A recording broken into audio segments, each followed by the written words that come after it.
All right, good evening, everyone. Welcome to the Community Services Commission meeting. It is April 8th, 2024. The time is 6 o'clock p.m., and I'm calling this meeting to order. And first up, we have the flag salute, which will be led by Commissioner Gariotti.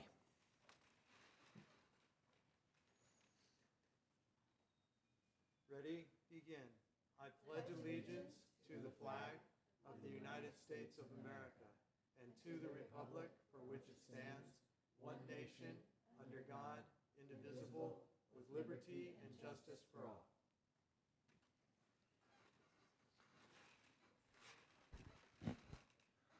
All right, thank you, Commissioner Oddie, for leading that.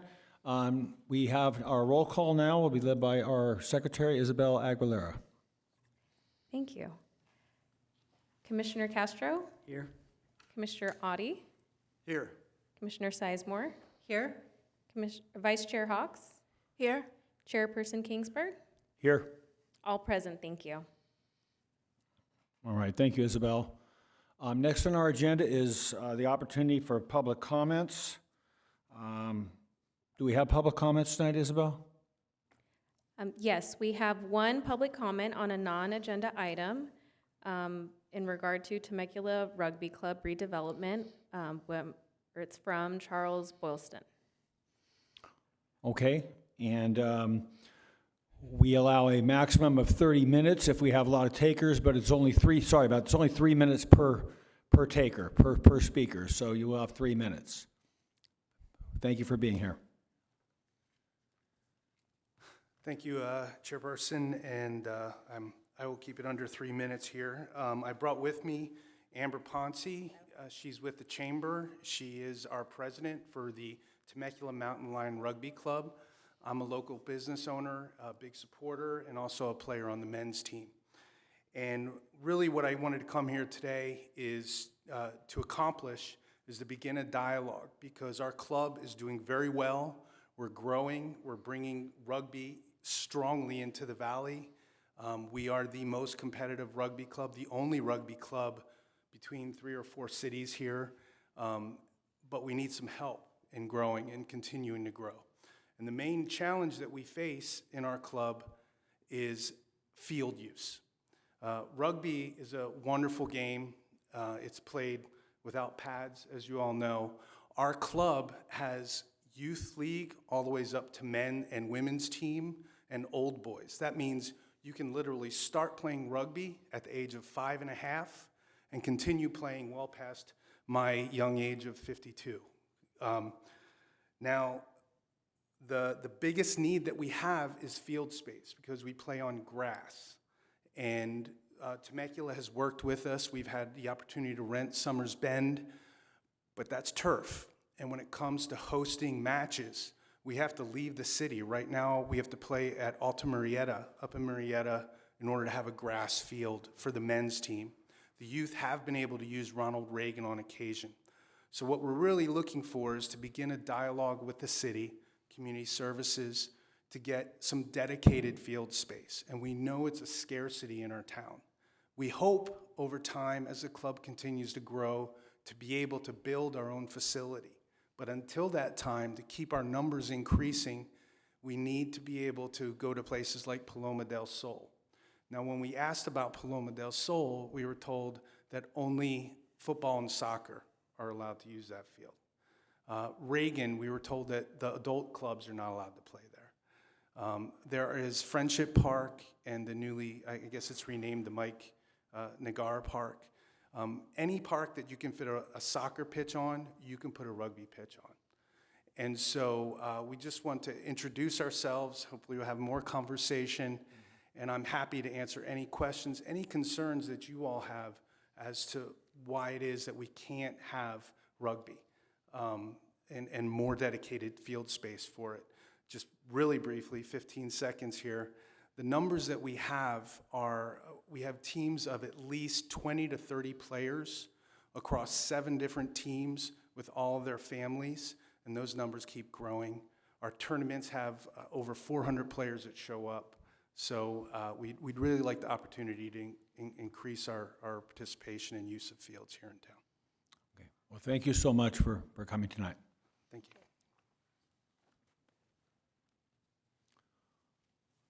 Okay, so we are going to move our division reports. We have our folks, we're going to share the division reports. We're going to move those behind our consent calendar item and our business item tonight. So jumping to consent calendar, we have minutes to approve from our last meeting, March 11th, 2024. Can I get a motion from a commissioner to approve the minutes? Move to approve? Moved by Commissioner Adi. Do we have a second? Second. Thank you. Second by Commissioner Sizemore. Isabel, do you want to call roll, please? Yes, so I'll take the roll call vote. Commissioner Castro? Aye. Commissioner Adi? Aye. Commissioner Sizemore? Aye. Vice Chair Hawks? Aye. Chairperson Kingsburg? Aye. The vote is unanimous. The motion is approved. Okay, thank you for that. So next up, we say we're going to do our business item is we are to receive a presentation on the Quality of Life Master Plan website, and Matt Peters is here to facilitate that for us. Thank you, Mr. Peters, for being here. Thank you. Good evening, Mr. Chair and Commissioners. I'm Matt Peters with the Community Development Department. The City Manager's Office asked me to go and visit all of the commissions just to inform them that we've built a website dedicated to the Quality of Life Master Plan. So this is one of the shorter presentations I've had to give in a while, but it's just to let you know that the website's out there. It's temeculaca.gov/QLMP. And as you know, or you probably should know, the QLMP 2040 is a visionary document. It expresses the aspirations, ideals, and strategic priorities of the city and the community, and it was adopted November 2022. And I'd like to take this time to thank Commissioner Sizemore and Commissioner Adi for both representing the Community Services Commission and then Bike Temecula Valley on the Blue Ribbon Committee that helped create the document. The website, this is kind of a snip from the page, identifies the 7 core values. They're circled in red at the top. I won't read them all to you, but each of those contributes to the overall quality of life in Temecula, and city departments maintain performance indicators based on the core values. And I know Director of Finance, Jennifer Hennessy, was here probably a meeting or two ago to ask for your input on the proposed CIP budget, and this document informs that process. So I'm like a meeting or two late. I probably should have given this to you prior to that meeting with the Director of Finance, but anyway, here I am, and you can use it next year. All capital improvement projects are evaluated for their adherence to the core values. And as far as the website goes, it's a digital and interactive version of the document. We sent over the graphics to the people that built the website. They used everything, so it looks pretty seamless. Each core value has a designated page. There are indicators measuring progress. There are goals and objectives, a list of accomplishments, and then the citizens' 20-year priority timeline is in there as well. That is the only page in the document. That's an 11 by 17 foldout. That is on the website. It's also the city app includes a link to the website, and then if you use it on your phone, it's very user-friendly on there as well. And it's a community resource to see what we've done, what we are doing, and where we're going. And with that, I'll end with the website address, once again, temeculaca.gov/QLMP. I encourage you to go there, explore it, and it was adopted in '22 as part of the annual operating budget in the CIP. We're updating indicators, and I would expect the end of this year that you'll begin to see a running tab of updates. So where we were in '22, you'll see an update for '24. And just to give one example of an indicator, the city had a goal, or has a goal, of moving from a bronze level bicycle-friendly community to platinum in the future. This past year, we applied for recognition, and we actually moved from bronze to silver. So we're moving up the chain, we're tracking progress, and that's just one example of indicators and how we keep track. So that concludes my presentation. I'm happy to answer any questions. Okay, well, thank you, Matt. Appreciate it. And we'll give commissioners an opportunity to either ask a question or make a comment. We will start to my left, Commissioner Adi. Yeah, I know you mentioned it a little bit about how the CIP money kind of comes from the Quality of Life Master Plan, but how exactly does the Quality of Life Master Plan tie into the general plan? How does that progression work? So the general plan was adopted in 2005. It's in need of an update. We've updated over the last 15, 20 years, but it's been incremental. We are gearing up for a comprehensive update to the general plan. This serves as the foundation. So the QLMP is the foundation for our budget and CIP. It's also going to be the foundation for the general plan update. And that's kind of the best way to explain it, is we will build off of this or tier off of this, because it was informed through a True North survey, which was a survey of the residents. It was kind of like the city's report card. That informed the Blue Ribbon Committee, who developed this document. And it's a broad visionary document, and that will inform the general plan, which gets a lot more detailed, but it'll be based on this. Yeah, and I just wanted to say that Matt was in charge of the QLMP. He directed it, and it was an amazing process. Got input from every segment of our community, and it's a superb plan, and it was an honor for me to be a part of that. And I think one of the amazing things about the Temecula Master Plan is not a lot of cities do these, quality of life master plans.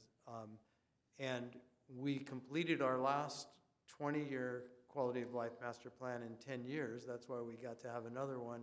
And it seems already in 2 years, we're moving at lightning speed again. And it could be we're going to be looking at it again in 2030. So thanks, Matt. Thank you. Yeah, I would agree. It's probably going to need to be updated in just a few more years. Commissioner Sizemore? Thank you for coming out here tonight, Matt. And it was an incredible honor and a privilege to participate on the QLMP Blue Ribbon Committee.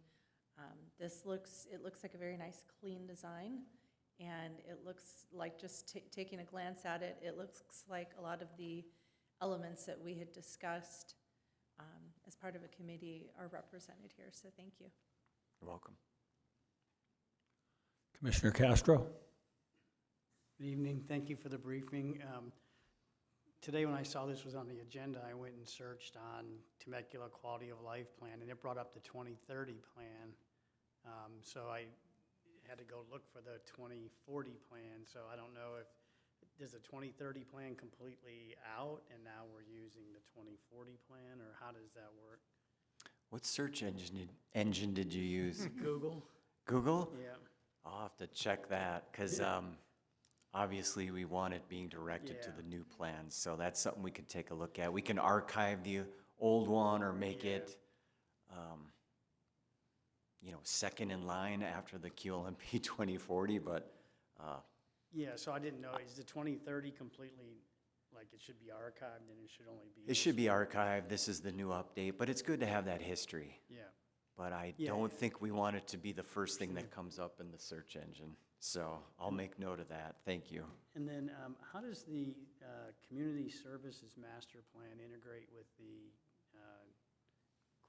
City Quality of Life Master Plan? Is there a thing to go back and make sure they match together, or they support each other? Because I see the community service ones earlier than the city ones. Yeah, I mean, it's a great question. The city has a lot of plans and different departments are in charge of those plans. As we went through this process, there was a True North survey, and then there was a Blue Ribbon Committee that was established. That included representatives from all of the commissions, and then representatives from, different organizations, different business owners in the city. And then there was a lot of community outreach. I did a lot of open house events. I was at a lot of park openings. That's where I met a lot of people, talked to a lot of residents. But to answer your question about the Community Services Master Plan, or maybe Public Works' Urban Forestry Management Plan, we did a lot of coordination with the different departments. So the Blue Ribbon Committee informed the process, and then we communicated amongst the departments. I was running around City Hall a lot at that time, and it was just through coordination. And I think if you take a look at the Community Services Master Plan, and then you look at the citizens' priority projects over the next 20 years, the handout, you'll see a lot of those projects are in there. Yeah. So it did help inform that process. No, when I have my period time for the commissioner report, I'm gonna go through this page by page, and I think we'll be done by midnight. So, I'm joking. And that's a recent update as well. Yeah. Thank you. I looked through the document, and it seems very well organized and easy to read, and obviously a lot of work was put into it. Yeah, thank you. And just so everyone's aware, this was intended to inform the budget process, but also to be kind of a coffee table book. So, you know, if you had it sitting on your coffee table and someone from out of state came and visited, or even someone living in Northern California, they could kind of page through this and get a feel for what are Temecula's values, what's important to them, what are they building, what are they doing. I think it accomplishes that. Thank you. Vice Chair Hawks? Thank you, Matt. And I went to the website and looked at it. I really liked it. It's very streamlined, very easy to look at. It listed our accomplishment, all different tabs. So very easy, user-friendly. And I liked our accomplishment page that just look at it, how much have been done. And my one question, part of I think it's already being answered, is that for the reason for the update from 2030 to 2040, is that because most of the goals have been accomplished? And then another one is there any change in the direction for this one compared to the previous one? So the first part, the 2030, again, I'll point out that the Citizens 20-year timeline, if you go back and you look at the one from 2030, you'll see that we probably crossed off that list more than half, and which was quite an accomplishment. So that was a big part of the update. And then we wanted to just update the goals under each of the core values, and then we actually, in 2030, there were 6 core values, and then in this update, we added a 7th core value, which was equity. So, and that was a major part of the update Okay. as well. Okay, thank you. You're welcome. Yeah, thank you, Matt. Good to see that this is available. Also, I just wanted to say I feel really good that both Kathy and Gary were involved in this process. I was aware of that beforehand, but I was kind of paying attention to this. I know before I became a commissioner, just following this, it sounded like a really good self-study and renew and redo. But I feel good that 2 of our current commissioners were highly involved in this process. The target audience, I imagine the target audience is the entire community, correct? Is. Okay. It is. I mean, certainly helpful for anyone, who doesn't want to go through a whole book per se, or just get a quick refresher on the 7 values unless they've memorized them and recited them front to back and back to front or across.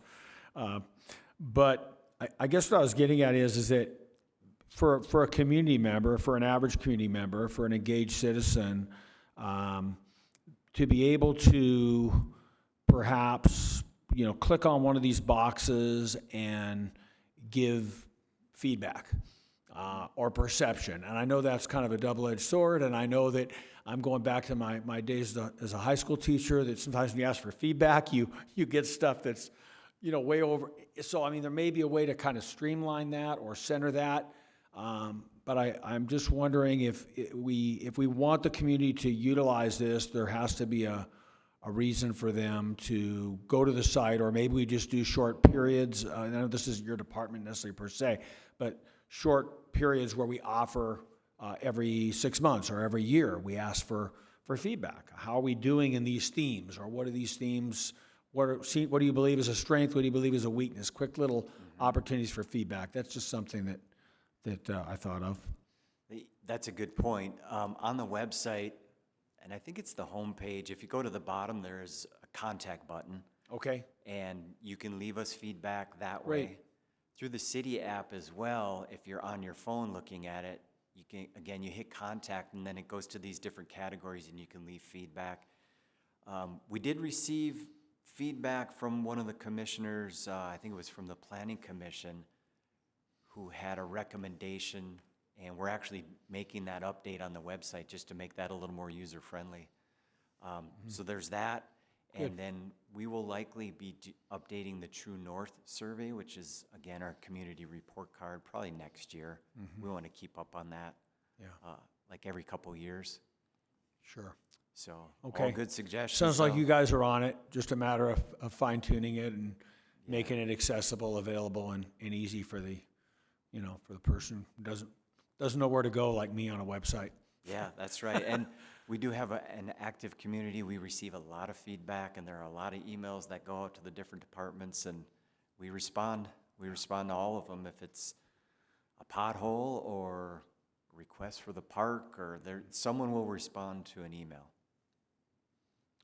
Well, again, thank you so much for coming tonight. Appreciate it. Thank you, and thanks for letting me go first. I appreciate it. Thanks.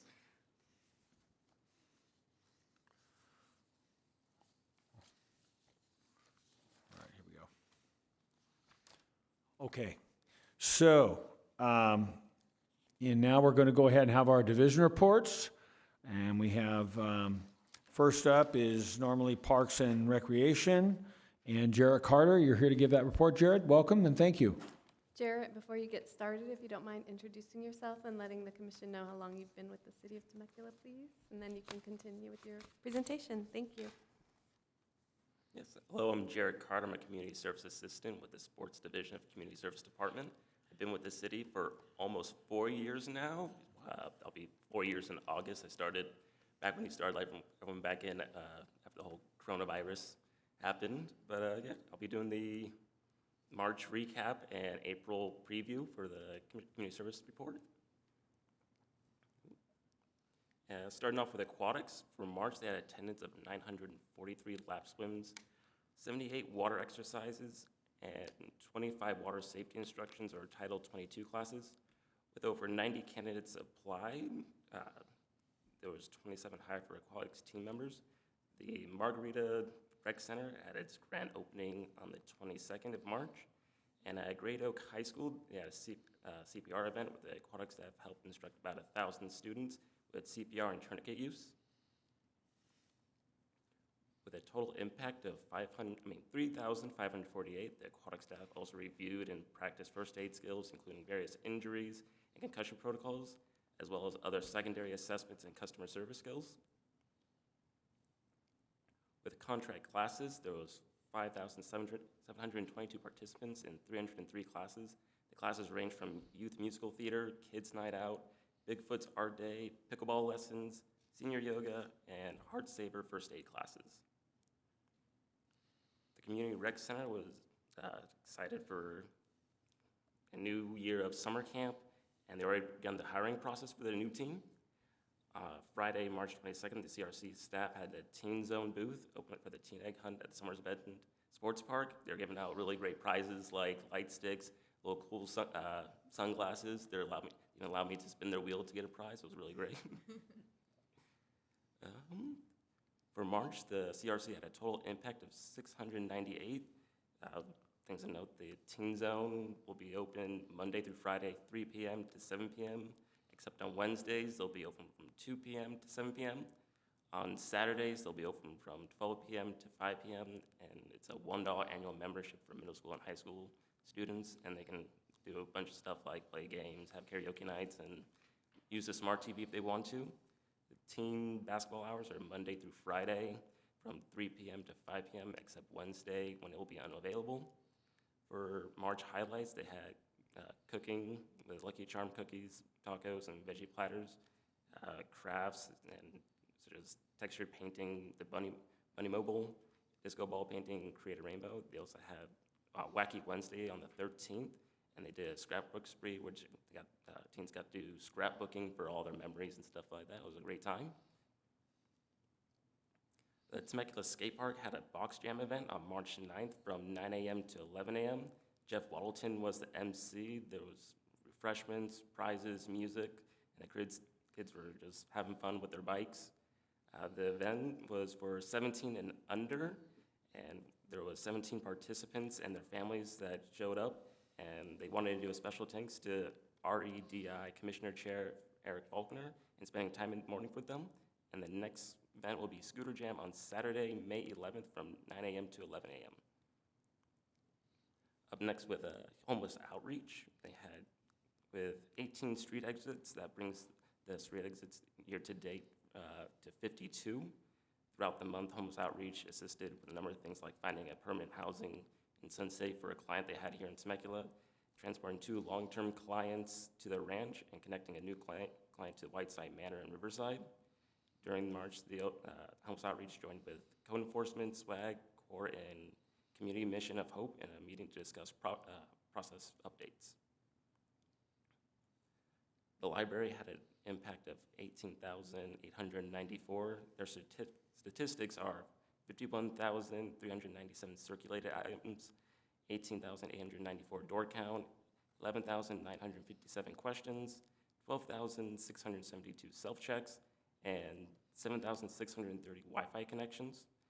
For in-person programs, 87 people attended Temecula Conservatory of Music, 792 attended story times, 20 people went to garden art, street team craft, and 77 attended Totality, the Science of Solar Eclipse. The displays were Little Sprouts, Seed Library, Spring, Easter, and Women's History Month. And this upcoming Wednesday on April 10th, there'll be an author fest from 3:30 p.m. to 5 p.m. For rentals, they had a total impact of 3,572. The conference center had 5 rentals with 500 patrons. The community rec center had 1 rental with 100 patrons. Temecula Community Center had 9 rentals with 900 patrons. RHR Temecula Public Library had 9 rentals with 272 patrons. And picnic shelters had 27 rentals with 1,350 patrons, while the Welcome Center had 450 walk-ins for the month. With sports, localized youth soccer leagues have started their spring season. The localized youth baseball and softball leagues will be mid-season for the month. All the adult sports leagues will be mid-season for this month as well. Rental groups are at full capacity for all fields and hockey rinks. North and south fields have ADA renovations in progress. And as long as the weather is okay with us, we'll have the rest of the tournaments this month. You know, we had a couple rainouts earlier this year. For updates with the park, the park has a wood restoration at the Patricia H. Birdsall Park. It was really nice to see the progress of it every time I went there. We also had the splash pad is currently open, and they'll have the operating hours from Monday through Sunday, 9 a.m. to 6 p.m. For special events, there was a total impact of 1,680. On March 11th, the Kai Aragon Playground reopened with 30 attendees. The special games on March 16th had 300 attendees. The Teen Egg Hunt on March 22nd had 350 attendees. And on March 30th, the Easter Egg Hunt had 1,000 attendees despite the rain. So it was great to see how many people actually showed up, even though the weather wasn't really agreeing with us that day. And upcoming for April, we have Earth and Arbor Day on April 20th at Sam Hicks Monument Park. And on April 27th, we have the Community Service Expo at the Civic Rec Quad. Thank you. That concludes the first section, and we'll be happy to answer any questions you may have. Thank you, Jared. Appreciate the report. We'll give commissioners an opportunity to either make a comment and or ask questions, and we'll start down with Commissioner Sizemore. Thank you, Commissioner Kingsburg. And thank you for being here with us tonight, and thank you for the very thorough report. I had a couple of comments and a couple of questions. First of all, with the teen zone, cooking, Lucky Charm cookies, tacos, and veggie plates. And that sounds pretty good. I think we need some samples in here so that we can determine if this is a good activity for our youth. Next, I wanted to question on the rentals. How are our facilities meeting the demands for rentals? Do we have more requests for usage than we're able to accommodate? That's always the case. We're not necessarily turning down that many people, but there are coveted spots. And if we had Rashan here, she'd be able to give you a detail. But because we're funneling it all through her, she's Okay. able to select the best spot based on the needs of the people, right? So Okay. if people want a baby shower or, dance or, a meeting, she's going to fit it in the right place. And they're turning over the conference center daily. I mean, we see them changing tables out. So they're maximizing and fitting the right event into the right space. Okay, thank you, Bea. I had a question on the egg hunt, just out of curiosity. How did the rain affect participation? Were we below what our normal usage participation is, or? I'm going to let Willa speak to it in general from past history attendance. Yeah, I was but going to say, yeah, because we were all working Yeah. different parks. But yes, so unfortunately, the rain did dampen our spirits a little. But we were still out at all 3 parks, and staff was there, and we had all the stuff. It was just a matter of who was willing to come out in the rain, and we still gave away as much stuff as we could. But as you can see, 1,000 is a lot less than we would have in a typical year at the Easter egg. But a lot of other cities didn't. They canceled, and we didn't cancel. And so I think that made a huge impact, showing that Temecula does it rain or shine. Rain or shine? It was So- more of a trick or treat. It was style, from what I definitely more- understand that, instead of throwing everything out in the grass, the wet grass. Yeah, if they you were would- willing they to would come to and, us, then we'll put the food in your bags and yeah. the candies. So Easy Ups were our friend, Yeah. but I just want to commend the special events team and all hands on deck that were there, staff, for making lemonade out of a hailstorm. So Yeah. I really appreciate that. Yeah, Tracy Tomines did mention, I did talk to her about it a little bit, and she said a lot of the families that did attend were very grateful about it, and a lot of positive feedback on the fact that the special events team and other staff showed up for the community. So Oh, it was really good. thank you. Thank you for doing that, everybody. And lastly, I just wanted to touch on our sports fields. You showed us the usage from our soccer and our baseball. We had our public comment from the rugby club.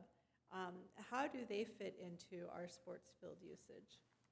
Actually, I'm going to ask Sergio to come up and speak to that, please. Thank you for being here tonight.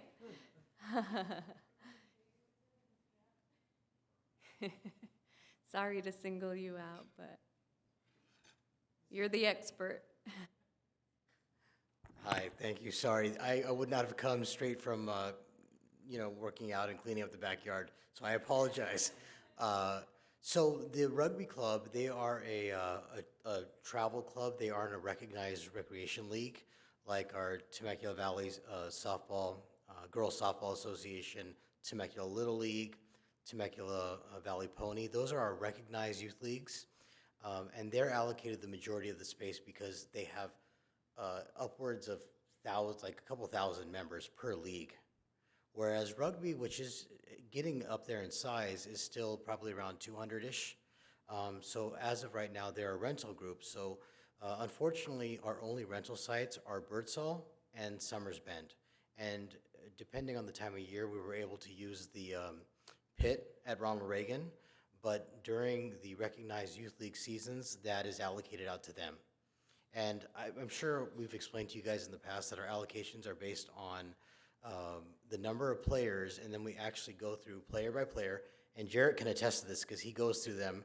We look up every single player's address to verify their residency, and that's, according to those numbers, that's how many field space hours we allocate to those leagues. Rugby is growing in popularity. It's unfortunate because they're a very physical sport, just like tackle football, and that's why they like real grass. Artificial turf gives them rug burns, and so when we're able to accommodate them on natural grass fields, we do. We've also encouraged them to go to the school district because they can rent school district fields that have not been joint use shared with us for that time. So Rugby, yes, they do factor into our sports rentals, but at this moment, they're not a recognized youth league. How do they become a recognized youth league? So they would have to notify us ahead of time that they're going to plan to apply, and then they would turn in all their paperwork, which would be the registration information for every single one of their players. And then we would go through that verification process, and then they would be invited to our sports council, which is, Audie knows, that's where all the recognized youth league liaisons meet, and that's where we do our field allocation process.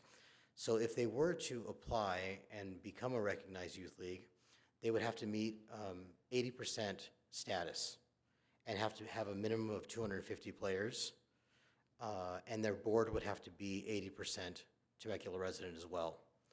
And we very thoroughly look through every single player application to make sure that they meet those numbers. But let's say hypothetically they did become a recognized youth league, then they would join the sports council. We would factor them in according to their size and then allocate them space as needed. Now, is there a certain time that you open applications, or is it just open year-round? Yeah, or- we have our traditional fall season is from September through December. And then our traditional spring season is roughly late February through June. So they would have to contact us, I would say, like hypothetically for a spring season, to contact us by December, January, letting us know that they intend to submit their applications that we have to then verify thoroughly, so, Okay. yeah. All right, thank you for No, explaining that. no problem. I appreciate it. Thank you very much. Oh, can I ask you a couple questions? I'm sorry. I'm sorry. Sure. I didn't mean to jump in, he was leaving. I should have jumped off, sorry. What percentage are they at currently of the players? In rugby? Yeah. So with all the rental organizations, and so, like I said, our recognized youth leagues are the leagues that we verify Yeah, all residencies. At this moment, we have 5 recognized youth leagues, 6 if you count basketball, but they're a lone wolf in the realm of indoor gymnasium use. But our rental organizations, which are travel for-profit leagues, Yeah. there are upwards to 15 to 20 of them. No, And so then we don't verify, you don't verify that. we don't verify any of the rental organizations, Okay. player, because we just don't have the staff ability and time to verify their residency status. 'Cause I know, I talked to the roller hockey people, and they brought up the same issue, that Yeah. that most of their leagues only have 40 or 50% of the players are Mm-hmm. from Temecula. I mean, and even in this rugby thing, they say they're more of a valley organization than specifically to Temecula. That's what happens, I think, with some of these niche sports that are not that common. And yes, they're growing in popularity, but they're just such a niche interest that they're attracting players as far off as Corona, northwards, and maybe Escondido, southwards, Yeah. because they want to come here. And we do have the best facilities and parks. Is that bragging? Yes, but we do. Yeah. Everyone wants to come play in Temecula Fields, Yeah. so. And you were talking about mostly the youth organizations, and they seem like they have, all age of leagues. I guess everybody falls under the rental process. Yeah, everybody else falls under the rental. So that's like Temecula Adult Soccer League, City SC. I know you guys have probably heard about them. Yeah. Empire Surf, Legends, Temecula FC. We have lots of rental organizations. Yeah. Would Temecula be in the place to be able to host a rugby tournament? I mean, they'd probably need more than one field to do a tournament. Yeah, they would. I think a lot of times when organizations refer to tournaments, they're kind of referring to like one location, a series of games at one location, but to Yeah. host a real multi-field tournament like we have for baseball and like we have for soccer, they would need several fields, probably upwards of like at least 15 or 16. Oh, But hopefully, if everything goes according to our hopes, this uptown sports facility that we're trying our hardest to get constructed here in the next few years would solve that problem, because they would all be natural turf fields. They'd all be natural grass. We oftentimes refer to them as soccer fields, but the nature of the rectangular shape means that they'll not only be able to host soccer, but they'll also be able to host American football, rugby, lacrosse, and field hockey. thank you. No I didn't problem. mean to- Any more questions, guys? I'm sorry. Nothing else for Sergio? Well, hey, very timely that you were here tonight. Thank you so much for hanging around, and No problem. we got some good information from you. Okay, thank you very Thanks, much. Sergio. Sorry to put you on the spot, but you are the expert. You're definitely the go-to guy on that one. Thank you. So with that, Commissioner Castro, you were up next, so why don't you continue with anything else you may have, or, Well, that was going to be the focus of my questions, Okay. but thank you for the briefing. That was very informative, and I appreciate it. okay, Commissioner Adi? Thanks, Jared. I think you've got a future in this. You're up with our top presenter tonight, and I really like the way you put your presentation together. You did a super job. Appreciate it. Since I don't want to have Sergio come back, I'll just do this as a comment and kind of get it out there. I think, yes, we have the best fields in the area. We have a lot of fields, but as we can see, the need is not dwindling, it's all only going up. And so you never imagine that when you build such great facilities that, oh, we're not going to have enough space. But what I would say, just two things. I'd really like, I know we have a joint use committee constantly working with the school district.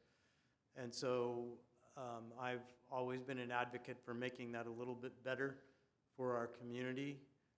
I know that the students that go to the schools are community members, but I've always felt that we should be able to open up those facilities a little bit more and be able to share them on a little better basis with all that property that's being sitting idle sometimes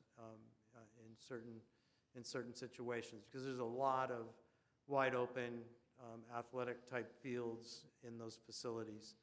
And then also I'd like to have a look at, because I know that the Uptown Sports Park we're very hopeful for that, and it's going to be really special, but it's still a hope and it's not a done deal. So I'd like to kind of look, suggest that we look at some other, I know we are looking at other options, but kind of break down the paradigm a little bit, look at some of our parks that are not quite used as much as others in some calmer neighborhoods that have some pretty good spaces out there that could possibly be used, for a rugby practice field, just a half field or things like that. So just kind of re-looking at how we allocate those fields and, kind of check out what kind of use is going on those wider grass areas of those parks. So those are my two comments. Again, thanks, Jarrett. Appreciate you being here tonight. Thank you, Commissioner Adi. Vice Chair Hawks? I just want to make a comment about the teen egg hunt. This is the first time I went there, and my son is one of the 350 attendees. It was fast. Before even the countdown ended, they already rushed to the field. And I don't know, I didn't even pay attention. Within seconds, I think, my son got tripped and he got 3 little candy, but he was very proud, and his friend got a bag of chips. But they had fun, and I saw all the teens, they were having fun with our friends. So I really appreciate that, our department, I talked to all the staff there, they were doing a great job. So thank you. Thank you, Vice Chair Hawks, and thank you for representing the commission at that event, the Teen Egg Hunt. I was going to say, I wasn't aware of the previous numbers, but when I first saw those numbers and I saw the 350 and the 1,000, I go, hey, those are pretty good numbers. You get 1,000 people out for a community event, that's pretty good, although I guess I could see with better weather conditions, free candy. I know how that goes for especially certain age groups, right? And I love the play on words describing how the teen zone was egg-sided. Really like that. But and it's great to hear about the staff, the resilience our staff showed in making that happen, and the persistence to carry those things through that, we advertised under certainly non-ideal conditions. A couple other things caught my attention. 1,000 students at a CPR event at Great Oak High School. That's really impressive to be able to reach that many people and utilize our resources. And then I'd have to do the math in my head, and I was trying to, but the library door count seemed real positive. I know there was some spring break time in there that might have helped bump that up. In fact, if it did, and then that was one of the things I learned when I went and visited, took a tour of the library last month, is these story times are such a big part of our library and our learning community. You know, that many people every month, hundreds of people every month are attending these story times. So it speaks well to our library. And then just finally, I'm glad Commissioner Sizemore asked about the rentals. That caught my attention because maybe I've just missed that in previous reports, but I appreciate that information being shared. You know, it looks like that rental, the rental situation is vibrant, that people are using our facilities. I know there was obviously a slowdown, even though COVID seemed like it was a long time ago. I know it took a while to kind of get things up and running again. So good to see those things doing well, because I know that brings in revenue and also brings in accessibility for citizens. So thank you again, Jared. Appreciate it. 4 years. You're a seasoned veteran in this city. I'm impressed. Well done. So with that, we will go to our second report. And we have Willa here. Good to see you, Willa. It's been a while, so nice to see you. Yes, hi, everybody. And thanks for I coming. haven't been here since November, so. In a few months. So Willa, reintroduce what division you're assigned to now. Yes, so I know that everyone knows me from special events, and in August, I moved to Human Services. But just about 6 weeks ago, I moved again to community outreach. So now I'm working with the marketing team and the outreach team. So I think we found my sweet spot. Yeah. A little bit of wandering, but you know, I started with the city in 2004, and I'd been doing special events a very long time. And now that my children are older, they'll be driving soon, it was time for mommy to do something for mommy. So I think I found my place, yeah. And thank you, Bea, for making this opportunity happen for me. Okay, shall we begin? You already know I'm Willa Augustine, Community Service Supervisor, and I'll be presenting the next section of the report. Next slide, here we go. So let's move into the right frame of mind and talk about the Temecula Valley Museum. This month we had an amazing exhibit, Black and White, images of dignity, hope, and diversity. We also celebrated Australia for Culture Days. This month's Temecula's art mural project was created by artists of the National Charity League, Murrieta Temecula chapter, and was entitled Year of the Wood Dragon. Upcoming museum exhibit includes the school district student art showcase. Upcoming Culture Days will celebrate Saudi Arabia, and upcoming art mural will celebrate National Arab American Heritage Month. Now let's brush up on the Arts and Culture Division. Our art nights highlighted the Theater Foundation's mighty mini masterpieces. We also showcased Isabel Lemus at the Rotunda Gallery, Don Beatty at the library, and Cheryl Stradley at the Civic Center. Now let's compose ourselves and to see what's playing at the Merc. We enjoyed some sold-out performances this month, once again, including jazz, stand-up comedy, and Brazilian jazz at the Merc Series. Now, I don't think I need another play on words to talk about the theater, but I will. Here's a taste of the high-quality variety of entertainment we saw at the theater this month. Legally Blonde, one of my favorites. Prince Again, Prince Tribute, also a favorite. And the 12th Annual Jazz Festival. Now I'd like to share a story. So if you wouldn't mind following me over to Community Outreach. I hope everyone enjoyed our Women's History Month campaign last month, including the highlight on Rosie, our former library manager. That was really dear to my heart. Also, we've been killing it on Instagram. I don't know if you guys have been following us. If you haven't, start following us tonight at Temecula Parks and Rec. And don't worry, I'm fine if you saw today's reel. Don't worry. If you haven't, you should check it out after this. Let's skip on over to inclusive services. So YAC, our Youth Advisory Council, co-hosted a children's book drive this month, and also they volunteered at our MRC Margarita Recreation Center open house, which we are glad to see a few of our commissioners there representing. Thank you for coming. We also continued our Global Citizens Program with a field excursion to the Temecula Valley Museum. We enjoyed bowling at High Hopes program this month, and we also celebrated Easter at our skip program. Now, like a fine wine or cheese, it's time to talk about our aging community at the Senior Center. We celebrated St. Patrick's Day with a paper mosaic shamrock craft, and we celebrated Easter with a rock painting craft. We've really been enjoying our birthday celebrations, the Silver Shuttle, but especially our new shuffleboard courts. And we have classes every Tuesday and Thursday morning. If you're 55 and over, please come out. And we hope you caught our clever Instagram reel last week showcasing shuffleboard courts and our seniors. So go back and check it out if you haven't seen it. See, guys, I'm improving this team right now. And finally, let's take a peek at our future business leaders and see what workforce development's been up to. We've been meeting every Wednesday with our Youth Innovators program, and this month we hosted a junior STEM event discussing water cycle. Next.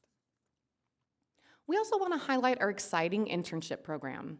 We have interns completing their internships in community services, economic development, emergency management, and the city manager's office. And that concludes my report. I'm happy to answer any questions. All right, well, we'll give commissioners opportunity to ask a question or make a comment. We will start this time with Commissioner Castro. Thank you for the briefing. I enjoyed your PPMs, puns per minute, and it was very informative briefing. Can you go back to the last slide? I was kind of missed the bottom of it, and so the intern program, do they run a year program, or how long? I know we've had this before, and I didn't remember. Interns are welcome to stay as long as they need to, because it's for Okay. college credit. You know, it's not like here in 3 months you're gone. Yeah. We have had interns that transitioned into full-time jobs. Our city manager is a former intern, so Okay. as our deputy, and Tracy Tominas. So Yeah. many of the interns eventually make a career here or at other cities. So it's mostly college students Yes. that are the interns? Yes, Okay. yeah, youth, That's all. youth to young adult. Thank you. Okay, thank you, Commissioner Castro. Commissioner Adi. I'm speechless, Willa. Just amazing. Thank you so much. Appreciate it. Commissioner Sizemore. Thank you. It's always a delight to have you here with us, Willa. I enjoy your reports, the way you lead them very much. I don't have any questions, just 2 events that we participated in. We attended Legally Blonde. That was a lot of fun, and we went to the Mighty Minis. We went to the debut, the gallery opening, and then we also went for no, my daughter went by herself. I didn't go to that. I felt like I was there in person. How about that? Yeah. We know that you guys are fighting over her winnings, that you have to share one of the paintings. We are. She went, I gave her some extra money one day when she went down to put more tickets in. I'm like, buy me some tickets, and I don't know, you know the ones I liked. Well, there was a sunflower one that she had already put tickets in, and she put my tickets in it too. I'm like, why did you put my tickets in too? Because she won it, and I didn't win it. And I go, you knew this was going to start a fight, and, yeah. We are encouraging her to loan it to you with a plaque that says "on loan" when you have it in your room from the Emily Sizemore Gallery. We're really getting into our art. I have quite a Temecula art wall going on now. And some of our local artists did a Art and Found Day event last month, and they hid our pieces throughout Old Town. And I'm like, I know there's going to be one by an art mural box. And so I went to my favorite art mural box, which is the Poppies by Katinka Clement Smith. And sure enough, there was one there, and I was all excited. So I love our vibrant arts community. It's fun to get to know the artists and get to see them outside of Temecula even, where they're displaying their work. And yeah, we really love the Mighty Minis. That actually supports the Arts Connection, which is the free field trips for students of Temecula Valley Unified School District Awesome. to the theater that has been going on since 2006. So thank you for your support. Thank you, Commissioner Sizemore. Vice Chair Hawks? Thank you, Willa. I really enjoyed your play on words. And also, I'm glad that you'll find your sweet spot. For the artists to display, I've noticed some of the artists, they also have, sometimes looks like the pieces are for sale at different display area. Is that when they display, there is an application process to select which artists that will be on display? Also, is that their choice if they want to sell their art piece? Yes, we don't have any involvement in the transaction. If someone wants to purchase, we put them in touch directly with the artist, so we are not involved in any way. The transactions with the Mighty Minis go directly to the Theater Foundation. So again, we're not involved in the transaction, but that is a fundraiser. So for a private purchase, we've seen that done where someone just fell in love and wanted to buy it, and instead of just taking it off the wall and throwing us cash, we had Natasha Ragland come down, sell the piece officially with the certificate to the owners. She signed it to them. So once the exhibit was finished. So it can be done, but it's not part of our process. It's all handled directly with the artist. Right, and with the agreements with the galleries, the artists keep that piece in the gallery for the term that it's in the space, and then afterwards they can sell the piece to their patron. Okay, thank you. And also, I appreciate that Artist Foundation. When my son was in kindergarten, I think their school got that field trip to the theater, and I didn't know where that came from. Now I know.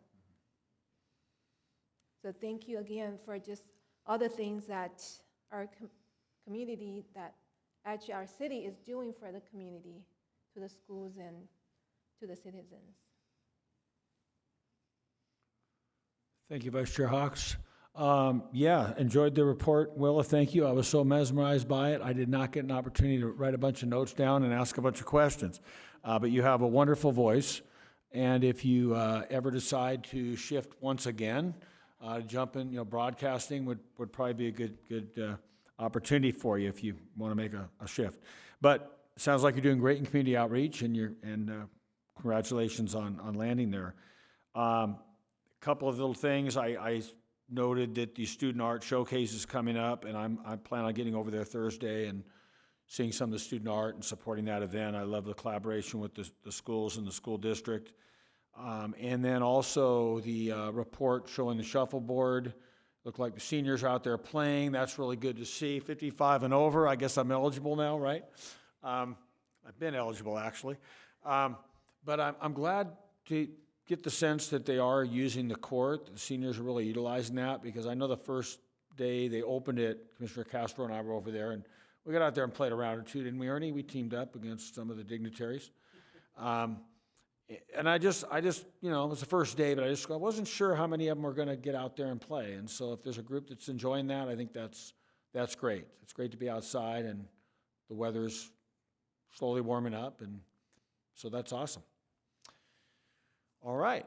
Well, that concludes that section. We will have a director's report. Again, as you all well aware, we have Superintendent Bea Barnett is in as the acting director tonight for Director Russo, who is out. So, Bea, would you like to add anything tonight? I'd just like to say thank you to our presenters tonight. I don't have anything officially to report. I just wanted to thank Matt Peters for coming tonight and presenting, Sergio, of course, for filling in on the details, and then again, the staff, the incredible staff that sleet, wind, rain, no matter what, they are producing, presenting, and welcoming our community with open arms. So just couldn't be more proud. And that concludes my report, and I'm available for any questions. Anyone have anything for Bea? I have one question. I read one of the pools closed. Was it the Margarita?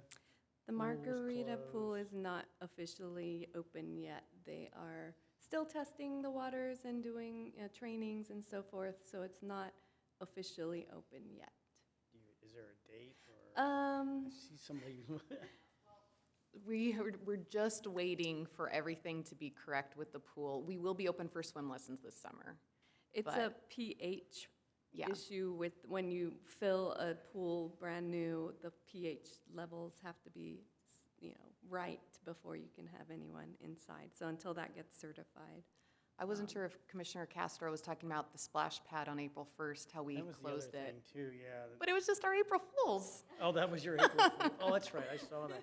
No, I knew there was one of the pools was. We delayed did have to opening. close the CRC entrance to the pool, and you had to go through the building for a while. And then they did have to, I think we actually closed the CRC pool for a while because the construction for the new splash pad, the CRC, was excuse our dust, it was getting too much. So I was out last week. I'm not sure if the CRC pool reopened, if you guys know, but the week that I left, the last week of March, we had closed it at that point. But we'll find out for sure. Thank you. Okay, we now have commissioner reports and anything you'd like to share or add. And first up will be Vice Chair Hawks. Thank you, Chair. I think I did all my reports throughout the presentations. It'll be short and sweet. Okay, well done. I'm going to have to start doing that myself. Excellent work on your part. Then we'll have Chair, Chair, still want to call you Chair Sizemore. Commissioner Sizemore. I'm good tonight. Thank you. Looking forward to the fun activities that we're going to have now that the weather is warmer. Oh, actually, I did have a question. Popped in my mind. Things do that. The bike trail, wasn't it closed because of construction? And it was going to be closed through the end of February? Yeah, I'll take that. Okay, thank you. So multiple reasons that the trail is closed in different segments. Yes, Number one is the off-ramp, the Winchester and 15 off-ramp. It's closed there for construction. We have new construction on the under Margarita Road yes. access, which is going to be wonderful when it's done. All of these will be wonderful when they're done. But the main closure is at Nicholas Road. So in the past, you'd be able to access from the road to get onto Nicholas because they're finishing up that construction. But now they have major construction there until the end of the year. But once that's done, that trail will actually be open all the way from the Summers Bend parking lot all the way to Old Town without any closures. But it's going to go on for the rest of 2024. Okay. So what is usable on the bike trail right now? Just little segments, so you can go from Joseph Park to almost to Margarita. Okay. You can go from almost Margarita to Inez. And so those are the two little segments that are open right now. That's And so there are disappointing. some detours that you can take Okay. that aren't real pleasant, but there are detours. That's so disappointing. We got so excited. Now we're no trail. Again, it'll be great in 2025. Thank you. And I just wanted to pop in real quick. Commissioner Castro, I just confirmed we did reopen the pool at the CRC last week at the end of the week, so. Well, that's good news. See, you asked, it'll open up. There you go. Commissioner Oddie, you have the floor for anything else you'd like to share. I'll follow suit. Last weekend went over and graded some papers that brought back memories. Got to do the history projects, and there's only a little over a dozen, so it's not a lot of time. So get on over there and Let's get a winner on the history projects. Thanks. Commissioner Castro? I'm going tomorrow, so I'm glad there's only 12, because the paintings, there was like 60-some paintings when we did the paintings. I was at the Temecula Hills egg hunt, and I was really impressed on how everybody pivoted and was able to give that candy. I was amazed at how many people were willing to stand in the rain to get their picture with the rabbit. So that was, I was pretty impressed with the whole thing on how well they pivoted and didn't I assumed it was gonna be canceled. I was glad they were able to do something. I was at the Margarita Open House and the Collier Aragon Park playground reopening. It was good to see another playground open, and that's all I've got. All right, thank you for that. Yeah, I also got over this weekend to do the history project, and 14 was pretty manageable, as Commissioner Adi suggested. So I think we'll come up with a couple of strong contenders there on that, but good to see the students participating.